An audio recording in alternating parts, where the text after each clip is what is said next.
वृषभानु की किशोरी सुनी गैया होते भोरी। हमारी लाडली जी इतनी भोरी हैं कि अब बैठ जाओ भैया, सब लोग विराज जाओ।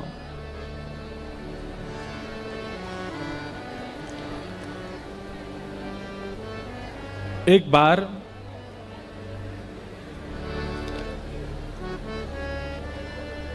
ठाकुर जी पर नाराज है गई श्री जी, मान लीला कर रही हैं। तो ठाकुर जी ने पूछी, आप काय बात को मान कर रही हो? किशोरी जी बोली, मोए ना पतो, बस दूर जाके बैठ जाओ, मुझसे बात मत करो, दूर बैठो। मान कर रही हैं। और ठाकुर जी यूं सोच रहे हैं, मैंने कियो कहा ऐसो जा पे ये मुंह पे मान कर रही हैं, समझ में नहीं आ रहा है। ललिता जी आई, विशाखा जी आई, सबने आकर के पूछी, हे श्री जी, हे स्वामाजू, ऐसो कहा है गो, आप काय को इनते मान कर रही हो?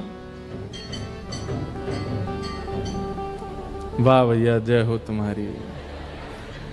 पंजाबी हैं भैया, सबरे ढोल बजा रहे हैं। तो किशोरी जी मान करके बैठी हैं। ललिता जी पूछ रही हैं, हे किशोरी जी, आप काय बात पे मान कर रही हो? ऐसो भयो का है, नेक बताओ तो सही। श्री जी कह रही, मोए ना पतो, अपने आप पहचानो में मान क्या कर रही हूं। ललिता जी बोले, ये कोई बात है, हम कैसे पहचाने आप मान क्यों कर रही हो?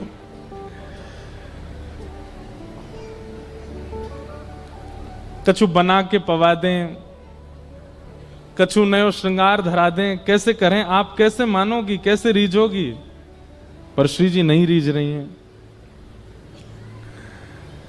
लाल जी बोले, मैंने एक प्रयास करूं। ललिता जी बोले, तुम तो दूर ही रहो, तुम्हारी वजह से मान कर रही है, पास मत आ जाइयो। इतना मान कर रही है श्यामा जी। सुबह से शाम है गई, तब ललिता जी ने पूछी है पास जाके कि हे श्यामाजू, आपके मान को कारण कहा है, कहा बात है? बेचारे लाल जी इतनो आपसे स्नेह करें, इतने आपके बेचारे चरणन में ही बैठे रहें, फिर भी आप इतनो मान करें उनके ऊपर, कहाँ कारण है? किशोरी जी कह रही हैं, आज ये एक मणि पहन करके आए हैं और वह मणि में एक गोपी को चित्र बन रहा है। समझ में आई बात? किशोरी जी कह रही हैं, आज एक मणि पहन करके आए और वह मणि में एक गोपी को चित्र बन रहा है। वह गोपी के चित्र को देख करके मोह मान है रो है, जन कौन सी नई गोपी इनने अपने वश में कर ली है और वही की मणि पहन के घूम रहे हैं। ऐसा प्रेम तो हम तो ना किया इनने, हमारे चित्र की मणि कभी ना पहनी, एक गोपी की मणि चित्र की पहन के आए हैं। ललिता जी गई ठाकुर जी के पास और ठाकुर जी के पास जाकर के बोली, इतको आओ, निक दिखाओ, ऐसी कैसी मणि पहनी है आपने जहां में कोई गोपी दिख रही है? ठाकुर जी पास गए तो आज ठाकुर जी नीली नीली मणि पहन करके आए। ललिता जी ने जैसे ही देखो तो ललिता जी को अपना ही प्रतिबिंब दिखाई दिया। ललिता जी सिर पे हाथ धर के बोली, बोले हमारी श्यामा जी कितनी भोरी हैं ठाकुर जी। बोले क्यों? मुँह तो कह रही हैं, बोले मैं लाला तो या हमारे नाराज हूं, ऐसी मणि पहन के आओ, वहां में कोई गोपी दिख रही है। अब ये कैसे समझाएं? खुद ही देख के अपने आप अपने चित्र ही देख के उदास रह रही हैं, अपनो ही रूप देख रही हैं। कितनी भोली है हमारी किशोरी जी। ठाकुर जी गए किशोरी जी के पास और मैं पद ढूंढ रहा हूं, वो पद इतना सुंदर है। किशोरी जी उसमें वर्णन करते हैं, अपने स्वरूप का वर्णन किशोरी जी कर रही हैं। मोते हु रूप गुण आगरी, कहां पाई बिन मोलिनी। किशोरी जी कह रही हैं, बड़े बड़े नैन, बड़े बड़े नैन, काजर उजियारे, कहां पाई बिन मोलिनी। ये ऐसे बड़े बड़े नेत्र वाली काजर लगा करके मोतु रूप गुण आगरी, मोतु ज्यादा सुंदर, और ज्यो ज्यो या कुछ समीप लऊं ऐसी किलकिला के हंसे, कहां ते लेके आयो? तब अंत में सब सखी हंसन लगी, बोली हे श्यामाजू आप तो बहुत भोरी हो, आप इतनी देर से अपने ही रूप को वर्णन कर रही हो जी, आप खुद ही को देख रही हो, वो प्रतिबिंब है मणि में। किशोरी जी ने जैसे ही सुनी कि मैं अपना ही रूप देख करके ठाकुर जी पे मान कर रही, तो शर्मा के श्री जी चली गई जमुना जी के तट पे, और लाल जी विचार करें हमारी श्यामा जी भोरी कितनी है। ऐसी किशोरी जी। बंधुओं, ये वृंदावन रस रीति जो है ना प्रेम की, यहां पर छल मत कीजिएगा, यहां पर कपट मत कीजिएगा, यहां पर चतुराई मत दिखाइएगा। हमारी किशोरी जी बहुत भोली है, इसीलिए हमारे वृंदावन के मंदिरों में किशोरी जी का प्रत्यक्ष दर्शन नहीं है, क्योंकि हम चतुर बहुत हैं, हम छल बहुत है हमारे भीतर, हम कपटी बहुत हैं। और किशोरी जी बहुत सीधी हैं, बहुत सरल हैं, इसलिए ठाकुर जी ने उनको गौड़ कर रखो। बोले मैं खड़ा हूंगा, इनते तो मैं ही जूझूंगा, चतुर शिरोमणि है सबरे। हे श्यामाजू आपके आगे आके तो ऐसे ऐसे नाटक करेंगे, आप तो दो आंसू देख लेंगे इनके, इन पर सबका जो बरसाए देंगी, हमारे आप तो घूंघट में ही रहो, भीतर ही रहो, मैं मिलूं इनते। इसलिए हमारी किशोरी जी भीतर बैठी हैं, लेकिन फिर भी हमारी किशोरी जी कृपा करती, अनुग्रह करती।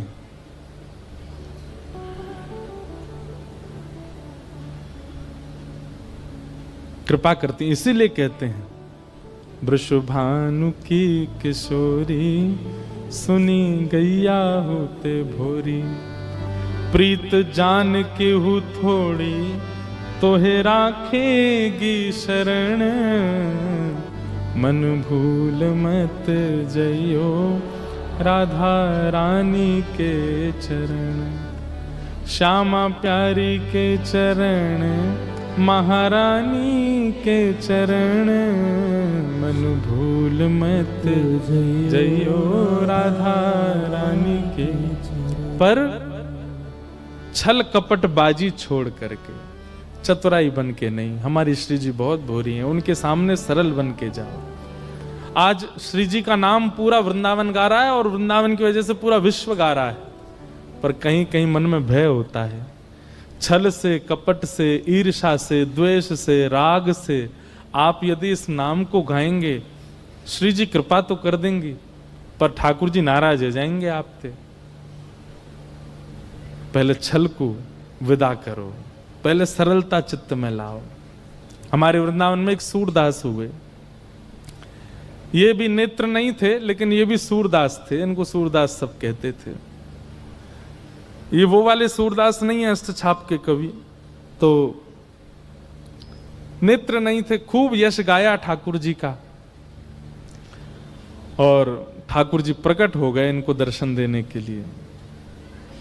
ठाकुर जी जैसी प्रकट भय, मधुर सुगंधी आने लगी।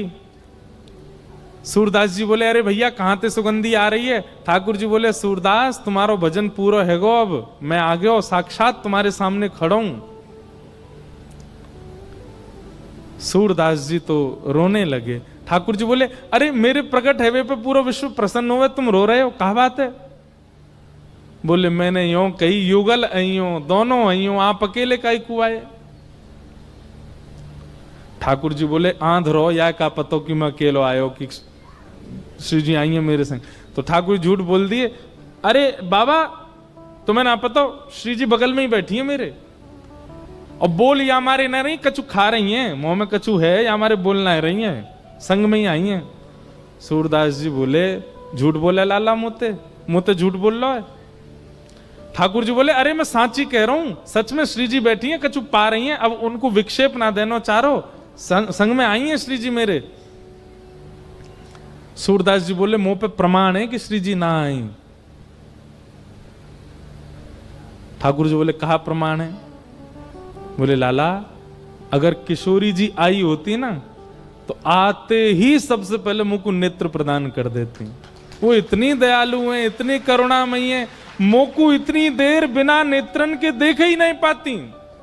लाला तू अकेलो आयो, तभी तक अभी तक आंध रोई हूं मैं। ठाकुर जी बोले ऐसी कृपा है श्री जी की? बोले हाँ। बोले तो बाबा देखो मैं और तुम अकेले हैं, मैं अभी श्री जी बुलाऊं। बोला हाँ ठीक है बुलाओ। हाँ हाँ, ठाकुर जी ने जैसी टेर लगाई और टेर सुनकर के जैसे ही किशोरी जी प्रकट भई, किशोरी जी ने प्रकट हैते ही ठाकुर जी को देखो और ठाकुर जी के बाद जैसे ही सूरदास जी को देखो, देखते ही किशोरी जी के हृदय में ऐसी भावना आई, अरे ये बिना नेत्र को है। और श्री जी के मन में जो आवे सोई पूरा है जाए। जैसे ही सोची बिना नेत्र को, तुरंत सूरदास जी के नेत्र प्रकट है गए और प्रकट हैते ही श्री जी के दर्शन कर लिए।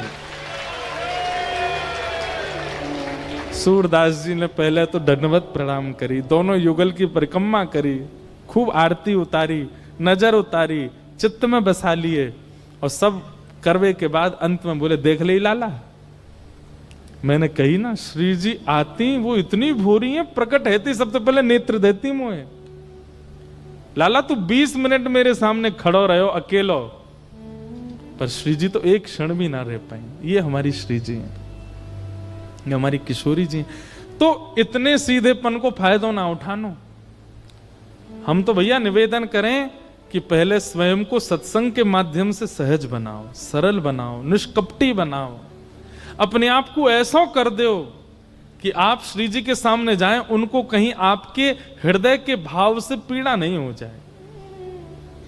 इसीलिए हमारे वृंदावन में लाल जी ने श्री जी को गोपनीय कर रखा है, क्योंकि ठाकुर जी को हम पे भरोसा नहीं है कि हम उनके लायक हैं भी कि नहीं। खूब नाम जप करो, खूब भजन करो, भजन करके श्री जी के योग्य बनो, श्री जी के योग्य बनो। अच्छा एक बात बोलें,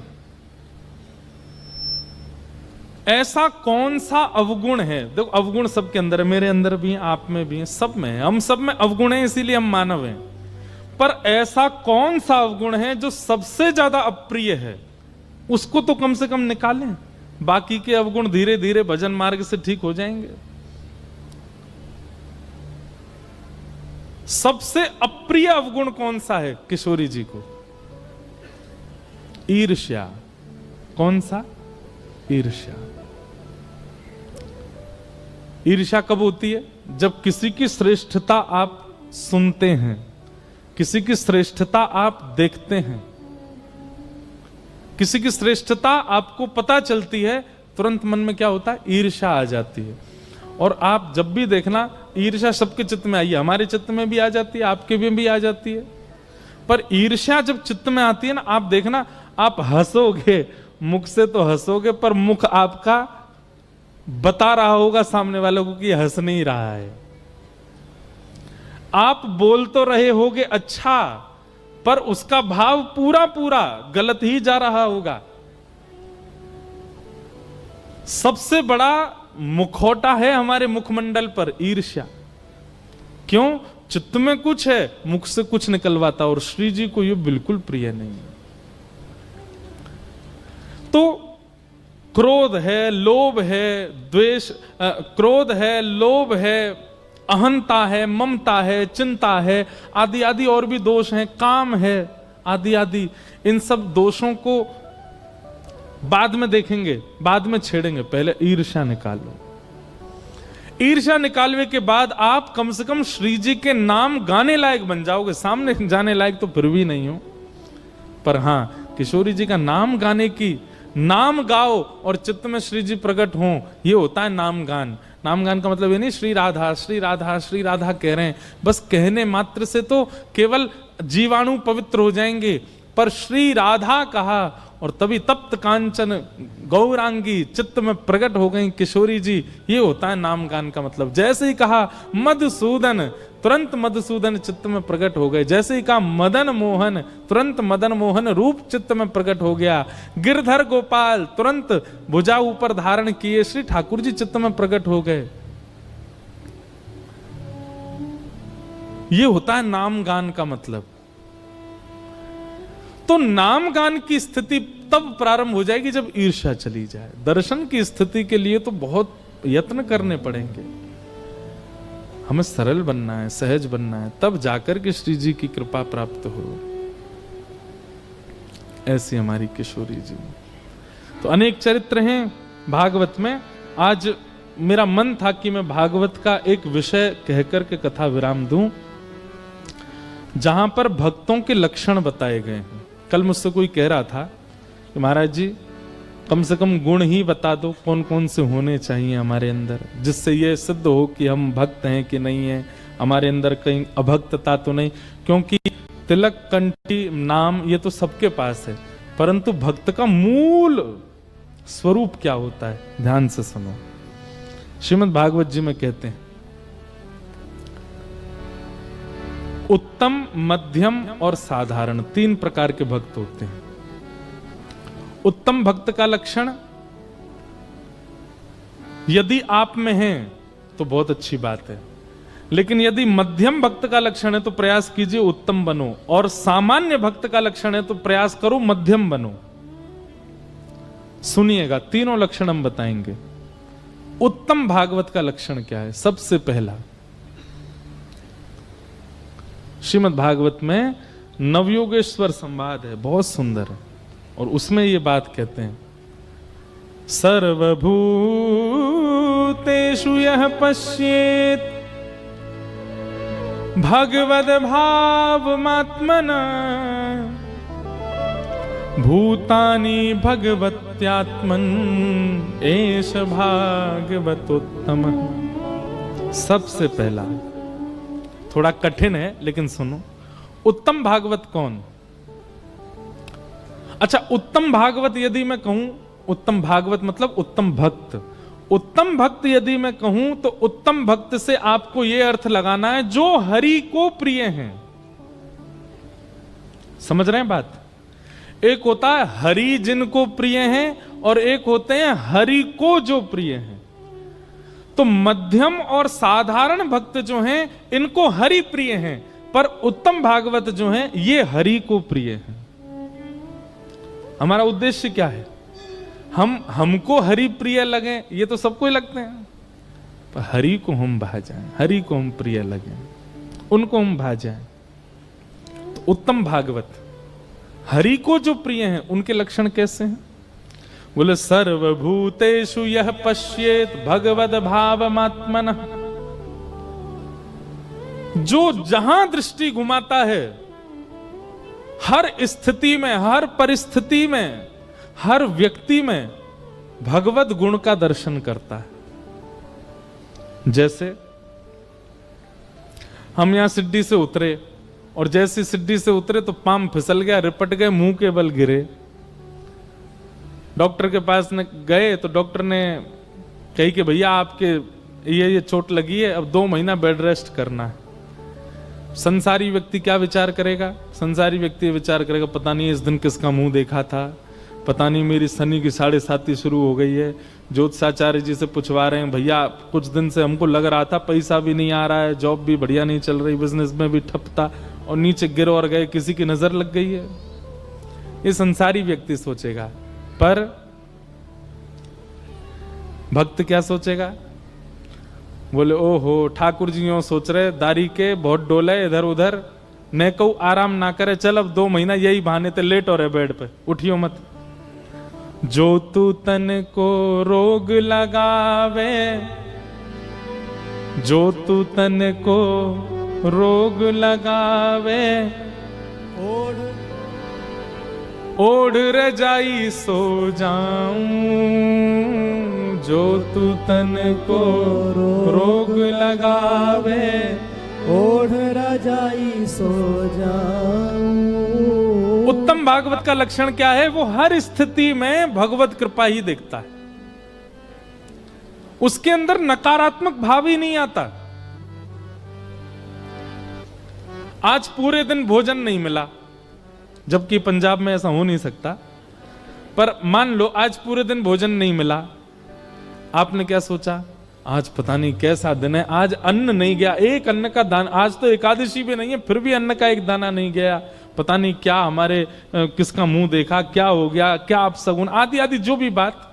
पर वैष्णव क्या सोचता है? वैष्णव सोचेगा जय जय ठाकुर जी की आपकी बलिहारी जय जय। एकादशी के दिन जब व्यक्ति अन्न व्रत करता है तो ऐसा सुनने में आता है कि जो अन्न व्रत करता है ठाकुर जी उसको देखते हैं। आज पूरे दिन मेरा अन्न व्रत करवा के मानूं, मैं तो यही मानूंगा ठाकुर जी मुझे देख रहे हैं, ठाकुर जी की दृष्टि मुंह पे पड़ रही है। उसके प्रति कोई नकारात्मक भावना नहीं, हर स्थिति में। किसी से ब्याह होना था, ब्याह टूट गया। बहुत धनवान थे, बहुत संपत्तिवान थे। अब संसारी व्यक्ति क्या सोचेगा, पता नहीं कहाँ कर्म फूटे, बढ़िया ब्याह हो रहा था, अच्छे घर में जा रहे थे, खूब धनवान थे और बढ़िया वहां तो सुख राज करते, ब्याह टूट गया। लेकिन वैष्णव क्या सोचेगा, ठाकुर जी आपने मेरे लिए निश्चित ही कोई उचित विचार करके रखा होगा, इसीलिए आपने ऐसा किया। मैं प्रतीक्षा करूंगा, आप जब मुझे कोई उचित अपने योग्य बताएंगे तो उससे ब्याह करूंगा। ये उत्तम भागवत का लक्षण है। वो किसी भी परिस्थिति में नकारात्मक नहीं सोचता। सर्वभूतेषु, अच्छा दूसरा लक्षण क्या है उत्तम भागवत का, मुझसे आपकी किसी ने 100 बुराइयां की, वो व्यक्ति ऐसा है, वो तो ऐसा है, वो तो ऐसा है, वो तो ऐसा है, 100 बातें आपके बारे में गलत कही मेरे से, लेकिन आप जब मेरे सामने आए तो मुझको आप में गुण ही दिखाई दिया। ये उत्तम भागवत का लक्षण है। हम लोग उल्टे हैं, कोई हमसे किसी की 100 बुराई करता है तो हम 101 भी और देख के आते हैं उसमें। तेने वो तो देखा ही नहीं तो मैं देख के आया उसमें, वो ऐसा भी है। लेकिन उत्तम भागवत कैसा होता है, उत्तम भागवत व्यक्ति आपसे 100 बुराइयां, पहले तो वो बुराई सुनेगा ही नहीं, आप उससे 100 बुराई करोगे, वो कहे भैया काय को कहो किसी के बारे में, सब ठीक है जो भी है, फिर भी कोई कर दे जबरदस्ती आपको बैठा के, आप उसके सामने जाओगे, जब मिलकर के आओगे तो आप उसको कहोगे भाई देख तूने भले ये सारे अवगुण देखे होंगे पर मुझे तो पता नहीं क्यों उसका स्वभाव अच्छा लगा, मुझे तो पता नहीं उसके व्यवहार में अच्छा ही लगी, ठीक है जैसा भी हो लेकिन ऐसा था। आप गुण ही देख करके आओगे, ये उत्तम भागवत का लक्षण। और तीसरा उत्तम भागवत का थोड़ा कठिन लक्षण है परंतु ये है क्या, वो जब श्री राधा रमन जी को देखेगा तब बगल में चाहे पत्नी खड़ी हो, इस बगल में चाहे बच्चे खड़े हों, पूरा परिवार खड़ा हो, सबको भूल जाएगा, यही मेरे सर्वस्व है, मेरो एक प्राण धन एक ही जीवन, मेरो एक प्राण धन एक ही जीवन। कौन, मदन मोहन प्यारो राधा रमन, मदन मोहन प्यारो राधा रमन, आनंद नंदन मोहन राधा रमन, नंद नदन मोहन राधा। उत्तम भागवत का लक्षण है जब प्रियतम सामने है तब कोई नहीं है, साथ में चाहे जो आया, साथ में चाहे जैसी स्थिति, सबको भूल जाए, बस वो है सामने। यही मेरे माँ हैं, यही मेरे पिता हैं, यही मेरे बंधु हैं, यही मेरी पत्नी है, यही मेरे पति हैं, यही मेरे बच्चे हैं, यही मेरे गुरुदेव हैं, यही मेरे सर्वस्व, सब कुछ यही है। और जैसे ही राधा वल्लभ जी के मंदिर से बाहर आवे, राधा रमन जी के मंदिर से बाहर आवे, तो जो जो संग हैं, चाहे माँ हैं, पिता हैं, पत्नी हैं, बच्चे हैं, तो उनके प्रति भी यही भावना रखे, देखो राधा वल्लभ जी ही इतने रूपों में अब मेरे साथ जा रहे हैं, मेरे पुत्र भी राधा वल्लभ, मेरे पति भी राधा वल्लभ, मेरे भाई भी राधा वल्लभ, मेरे माता पिता भी सब राधा। मतलब जब सबको देखे तो सब में राधा रमन जी को देखे, और जब राधा रमन जी को देखे तो सबको राधा रमन जी में देखे। ये उत्तम भागवत का लक्षण। आपने जय जयकार तो कर दी, परंतु ये लक्षण है कितनों में? किसी में भी नहीं है। कौन कह रहा है? आप में? अरे भैया, भगवान करे आपके मुख में गुड़ शक्कर, आपकी वाणी सत्य हो। मीठो खा लियो मेरी तरफ से जाके, है ना। भैया कोई भक्त कह दे कि आप में है तो नहीं होगा तो हो जाएगा। कोई भक्त अगर कह दे कि आप में हैं। और कोई भक्त अगर कहते आपको ठाकुर जी मिलेंगे, तो नहीं मिलने होंगे तो मिल जाएंगे, मिलेंगे। कंस को ठाकुर जी ने मारा, ठाकुर जी ने मारा। रावण को राम जी ने मारा। ऐसे अभक्तों को भगवान कैसे मिल गए? क्योंकि नारद जी कह गए थे तुमको ठाकुर जी ही मारेंगे। तो ऐसे अभक्त जो बिल्कुल योग्य नहीं था, रावण जैसा ऐसा अभक्त बिल्कुल योग्य नहीं था। कंस जैसा, रावण को कौन बोले? हनुमान जी बोल के आए। हनुमान जी कौन है? भक्ताग्रगण्यम, भक्तों के अग्रगण्य। वो जाकर के रावण को जाके क्या है, वो तो ये तो राम जी देखेंगे। तो राम जी को आना पड़ा। परम कुभाव हैं भले ही रावण में, लेकिन राम जी आए, आकर के मिले, उसको देख करके गए, मार के गए अपने हाथ से, छुआ है रावण को अपने हाथ से। कंस जैसा अभक्त, उसको नारद जी, मतलब एक भक्त यदि चाह ले कि इस पर ठाकुर जी की कृपा हो तो उस पर होगी। अब भले ही हम में भी ये गुण नहीं है, लेकिन उनने कह दी अब आ जाएगा, अब हो जाएगा। ऐसे ही हम भी कहे जा रहे हैं भैया ये गुण आप में हूं, आ जाए, आप सब में भी ये गुण हो जाए। कछु नहीं तो 4 घंटा कथा करें, इतनी देर तो भक्त ही हैं हम भी, उतनी देर में ही कह जा रहे हैं आप में भी ये गुण आ जाए। कैसे? जब आप श्री अपने प्रियतम को देखो तो सब आपको उन्हीं में दिख जाएं, और जब आप सबको देखो तो सब में प्रियतम दिखे। जित देखूं उतित श्याममयी है, जिसको देखो उसमें श्याम सुंदर। सर्वभूतेषु यह पश्येद भगवत भावमात्मनः, भूतानि भगवत्यात्मन एष भागवतोत्तम। ऐसे लक्षण वाला उसको हरि प्रिय नहीं होते, वो हरि को प्रिय होता है, वो हरि को प्रिय है। और हमारा उद्देश्य यही है कि हम हरि को प्रिय। भाई 28 साल तो मोए है गए उनते प्रेम करते करते, अब तो नेक इजहार करो, अब तो नेक रिटर्न में बोल दो कि वो भी हमसे प्रेम करते हैं। आपको मुझसे ज्यादा समय हो गया कई लोगों को बचते बचते, इतने में ही खुश हो कि आप प्रेम, एक तरफा प्रेम क्यों करते हो भाई?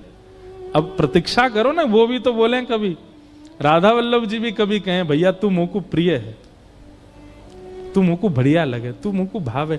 मीराबाई के लिए कहा था ठाकुर जी ने, सूरदास के लिए। मैं तो कहता हूं इन बातों की चिंता होनी चाहिए हमको, उनके लिए कहा, हमारे लिए क्यों नहीं कहा? मतलब कमी है हम में। यह है उत्तम। उत्तम भागवतों के और भी लक्षण है, वो भी बताऊंगा। अब सुनो मध्यम।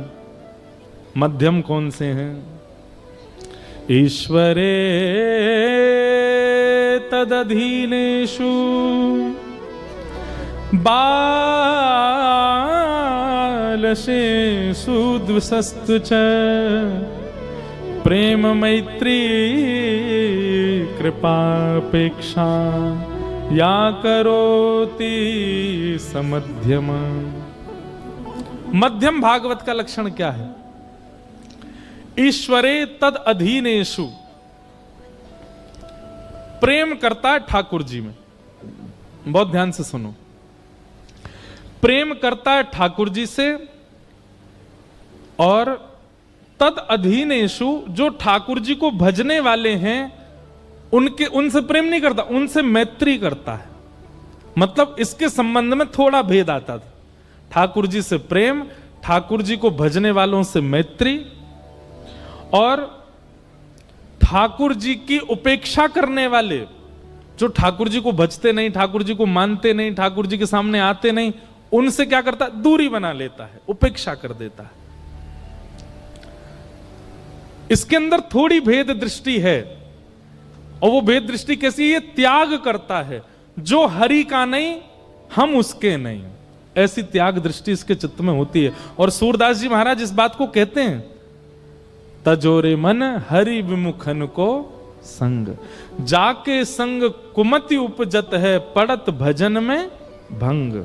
तजोरे मन हरि विमुखन को।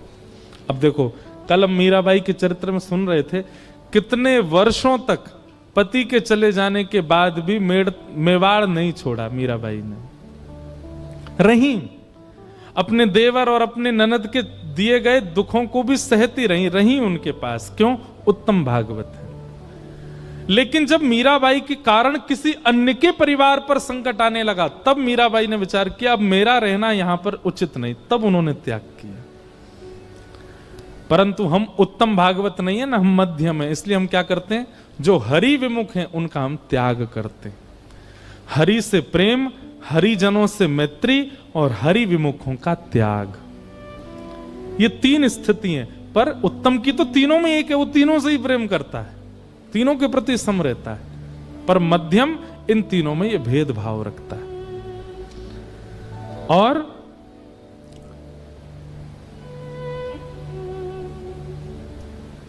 जो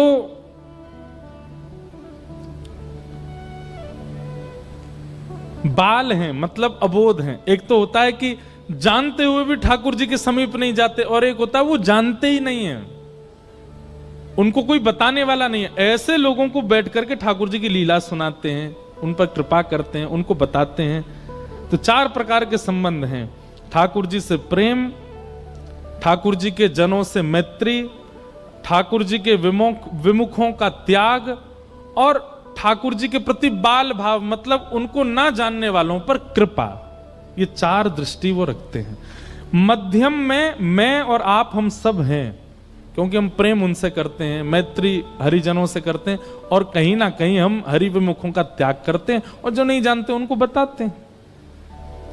और साधारण भक्त कौन सा होता है, तीसरा नंबर, ये कौन से हैं, ये भी बहुत बैठे होंगे यहाँ पे।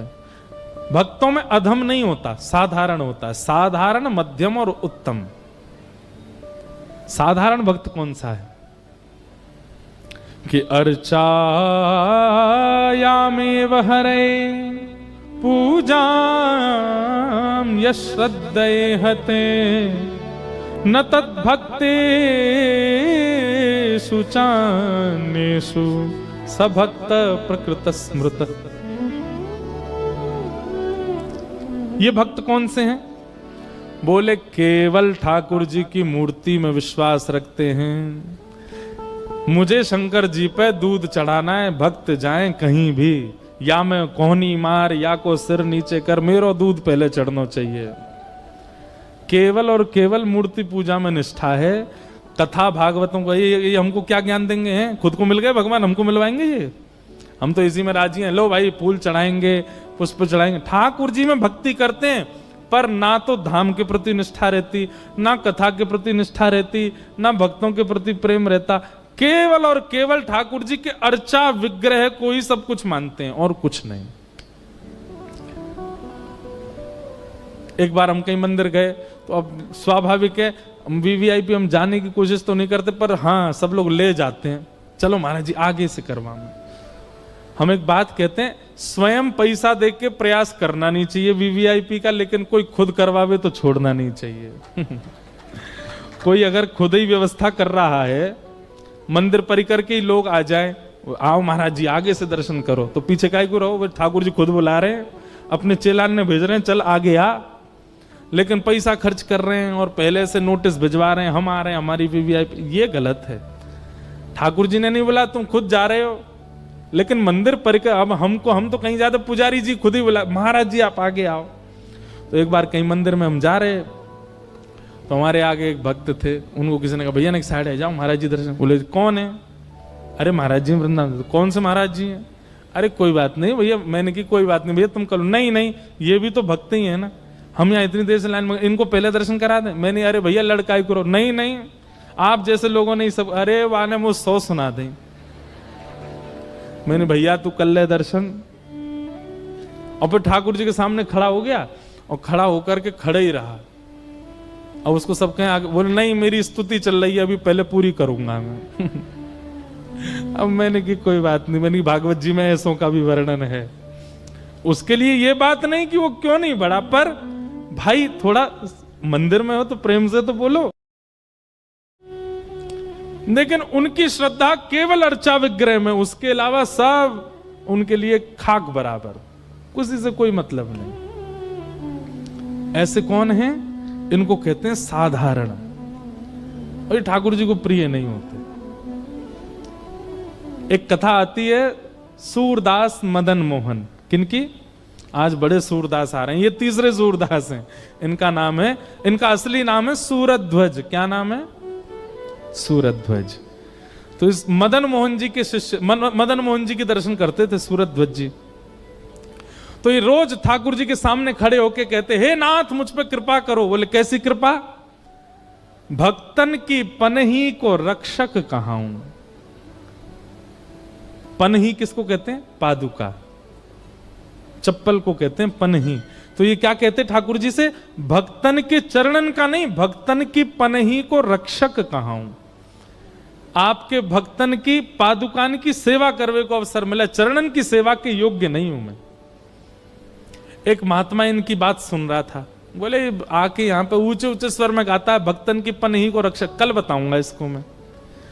दूसरे दिन महात्मा आए और मदन मोहन जी का, सूरध्वज जी का नियम था, वो सुबह से शाम तक 8 बार आरती करते थे, 8 बार दर्शन, 8 याम दर्शन करते थे ठाकुर जी का। तो मंगला में मंदिर पे जैसे सिड्डी है, सिड्डी के बाहर ही वो संत खड़े थे। इतने में सूरध्वज जी आए। सूरध्वज जी आए तो ऊपर जा रहे थे मंगला दर्शन करने के लिए, तो साधु संत बाहर खड़े थे। उनसे कहा महाराज जी चलिए मंगला का दर्शन हो गया। महाराज जी बोले कैसे जाऊं? बोले क्यों? अरे मैं कल गया, परसों गया, 3 बार यहां आ चुका, मेरी पादुका कोई चोरी करके भाग जाता है। मैं दर्शन करने जाता हूं, मेरी पादुका कोई ले जाता है, और कोई इनकी रक्षा करे तो मैं भीतर जाऊं। मदन मोहन सूरध्वज जी तो नाचने लगे। बोले ये तो मैंने नित्य मांगा ही था ठाकुर जी से। भगवान आप एक काम करो, पादुका मेरे हवाले छोड़ दो, आप दर्शन कर लो, दर्शन करके जब आप आ जाओगे तब मैं जाऊंगा। अरे नहीं नहीं तुम्हारी मंगला छूट जाएगी। बोले भगवान जीवन भर मंगला करिए, पर आज मंगला का प्रसाद मिला है, तो आज मंगला के प्रसाद को थोड़ा संभालने दो, आप जाओ। लेकिन महात्मा तो तगड़ी परीक्षा ले रहे थे। मंगला के घुसे भीतर राजभोग हो गया, भारी ही नहीं आए, और सूरध्वज जी पादुका हाथ में लेकर के बैठे, प्रतीक्षा कर रहे हैं महात्मा आएंगे तो मैं दर्शन करूंगा। राजभोग के बाद संध्या हो गई, संध्या के बाद ब्यारू हो गया, लेकिन बाहर नहीं आए। रात्रि में शयन का समय होगा, पूरे दिन धूप तापड़े में बैठे रहे महात्मा के चरण पादुका गोद में लेकर के। रात्रि का शयन होने वाला है।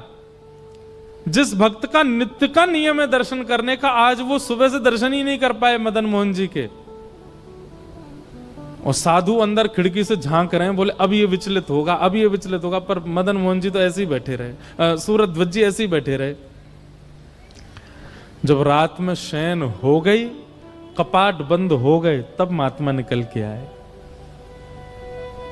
आकर के कहा, बोले सूरध्वज जी मैं आपकी भक्ति से प्रसन्न हो गया, मैं परीक्षा ले रहा था आपकी। आप नित्य कहते थे संतन की पनही को रक्षक कहाऊं, मैंने कि आज आपका दर्शन छुड़वा दूंगा, देखता हूं आप विचलित होते हो कि नहीं।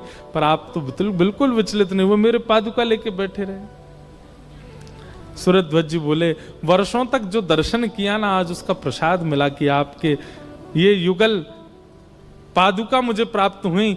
हे महापुरुष, आज तक तो मैं मदन मोहन जी को दूर से निहारता था, पर आपकी आज 2 पादुका के रूप में मानो श्यामा श्याम मेरे हृदय से लगे रहे पूरे दिन। मुझे यही लगा कि किशोरी जी और ठाकुर जी मेरे हृदय से लगे हुए हैं।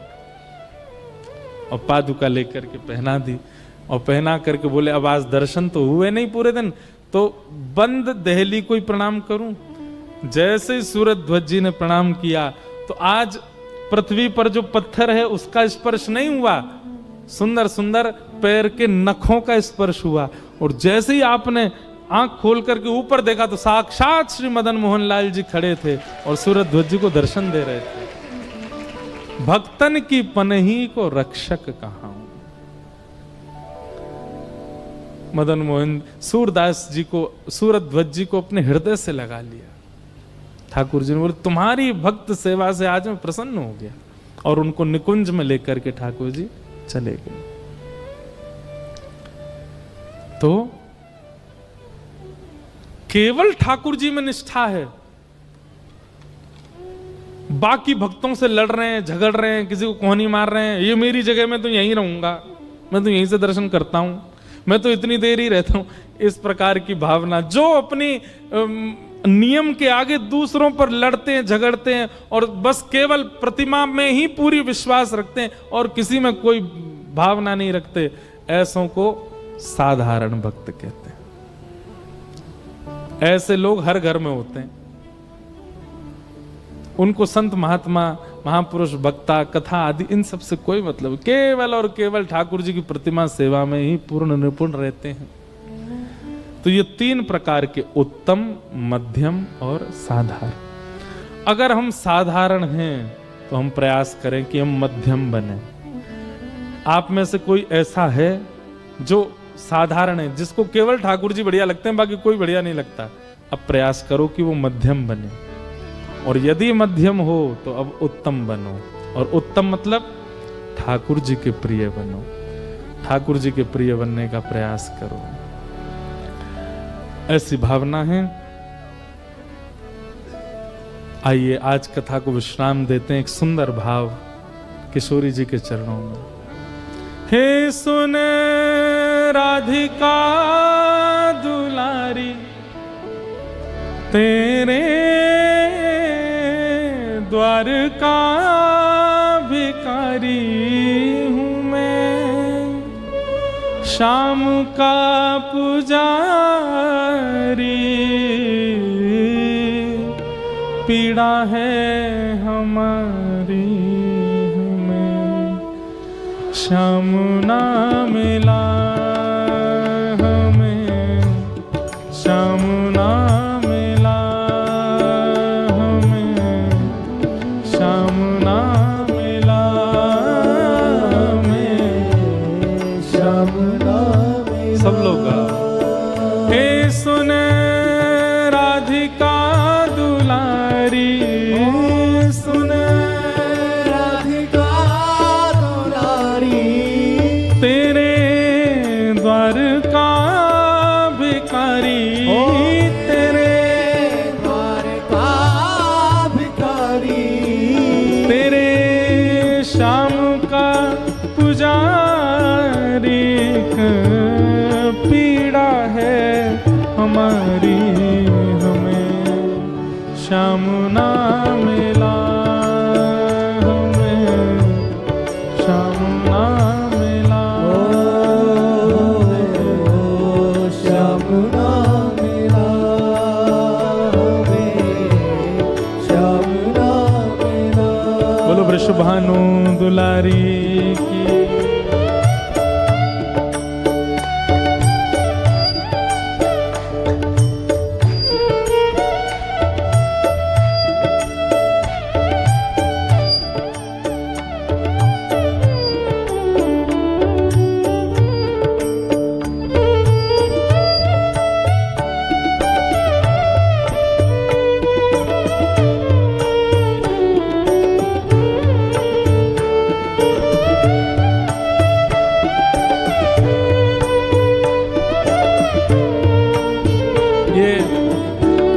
किस भाव से गाया जा रहा है?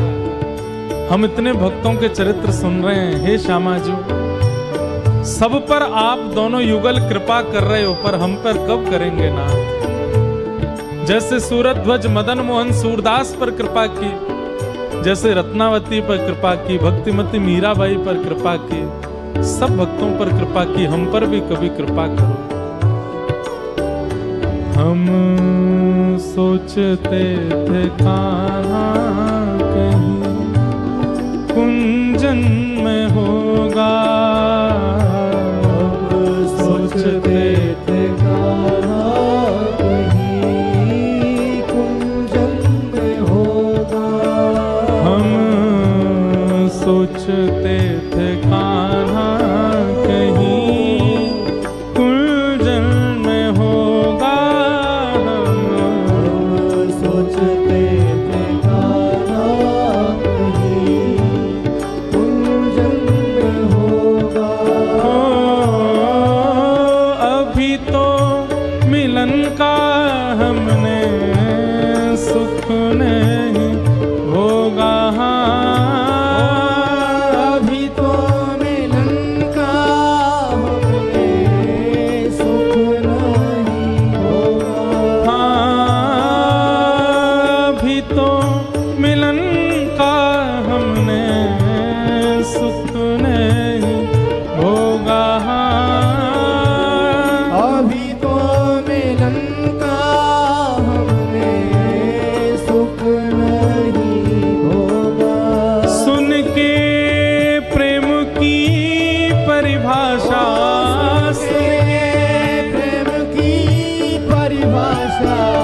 मन में बंधी थी जो आशा, मन में बंधी थी जो आशा, आशा हुई रे निराशा झूठी, दे गया दिलासा हमें, श्याम ना मिला हमें, श्याम ना मिला हमें, श्याम ना मिला हमें, श्याम ना मिला।